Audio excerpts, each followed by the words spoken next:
शासक को जन्म दिया और जिन्होंने सिर्फ तलवारों से नहीं बल्कि अपने विचारों और अपने न्याय से इस देश का नेतृत्व किया।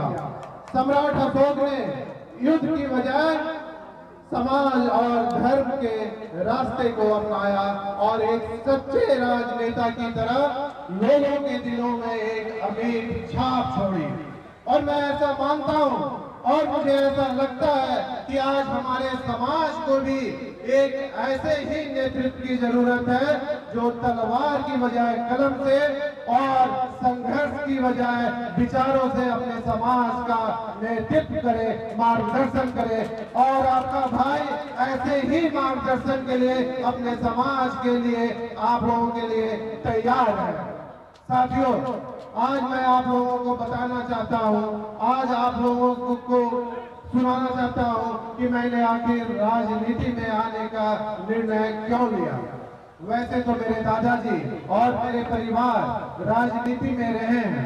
मेरे दादाजी ना सिर्फ एक राजनेता थे बल्कि एक स्वतंत्रता सेनानी और एक सामाजिक कार्यकर्ता भी थे।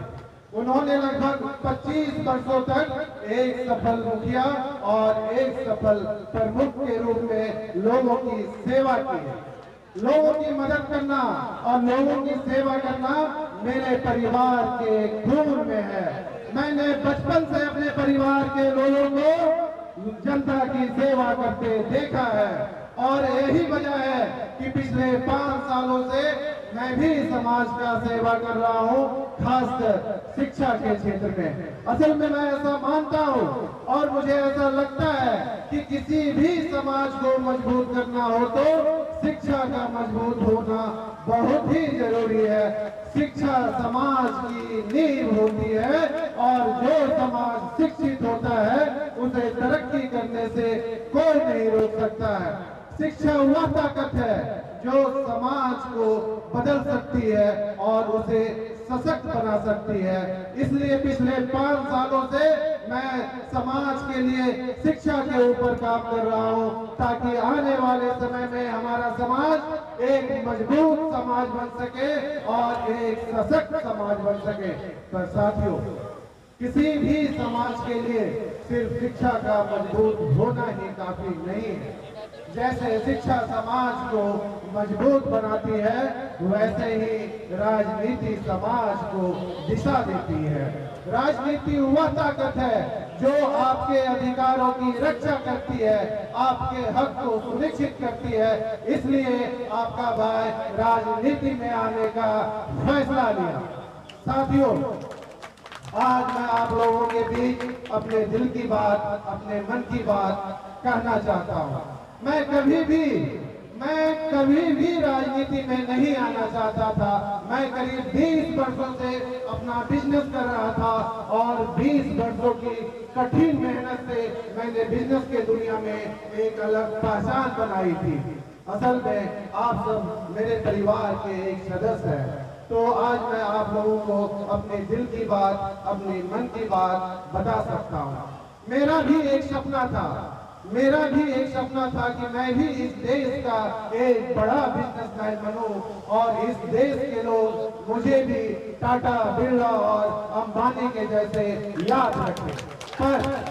पर जैसे जैसे मैं समाज के करीब आता गया, अपने समाज के लोगों से मिलता गया, अपने समाज के लोगों के लिए काम करना शुरू किया, तो मुझे यह एहसास हुआ कि किसी भी समाज को मजबूत करने के लिए जितना बड़ा योगदान शिक्षा का होता है उतना ही बड़ा योगदान राजनीति का भी होता है। तो जहां मेरे जैसे पढ़े लिखे युवा अपने समाज को मजबूत करने के लिए शिक्षा के ऊपर काम कर रहा है, वहीं मेरे जैसे पढ़े लिखे युवा अपने समाज को मजबूत करने के लिए राजनीति के लिए भी काम क्यों न करे। साथियों, आज जितने भी लोग यहाँ पे बैठे हुए हैं, मैं आप लोगों से एक सवाल पूछता हूँ, क्या मेरे जैसे पढ़े लिखे युवा को राजनीति में आनी चाहिए या नहीं? आनी चाहिए या नहीं? आप लोगों का जवाब हाँ या ना? आप लोगों का जवाब इतनी जोर से सुनाई देनी चाहिए ताकि पूरे देश के हर कोने में आपकी सुनाई देनी चाहिए। साथियों, आप लोगों का जो भी फैसला होगा आप लोगों का जो भी निर्णय होगा वो हमेशा मेरे सर माथे पर होगा।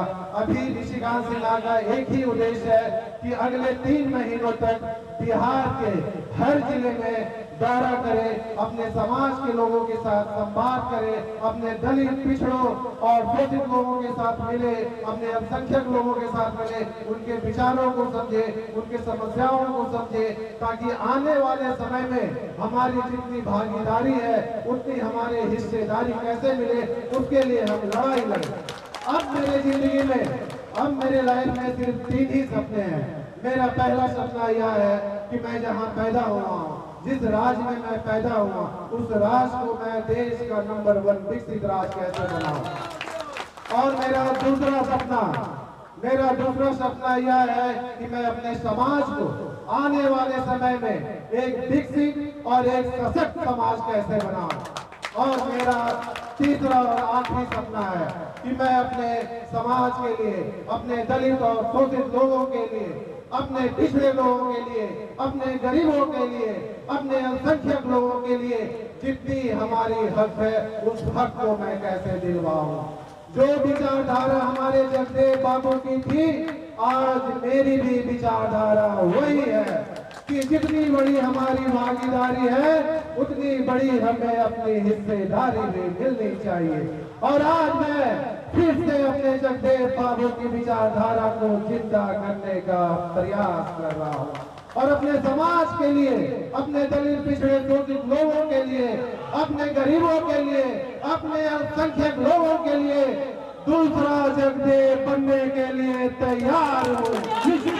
और अपने समाज के लिए, अपने गरीबों के लिए, अपने दलित शोषित लोगों के लिए, अपने अल्पसंख्यक लोगों के लिए अगर मुझे अपने जगदेव बाबू की तरह अपनी शहादत भी देनी पड़ी तो मैं उसके लिए भी तैयार।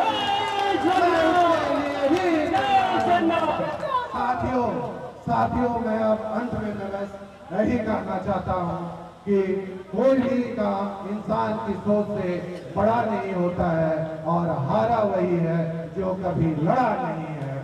आप लोगों का इतना प्यार, इतना सम्मान जो मिला, मैं आप लोगों का हमेशा ऋणी रहूंगा।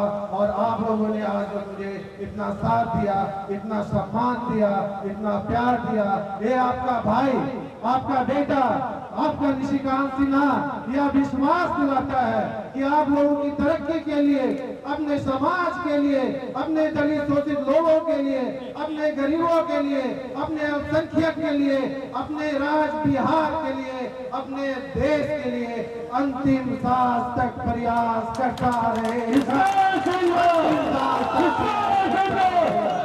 जय हिंद, जय बिहार, जय सम्राट, जय जगदेव, जय कलाम।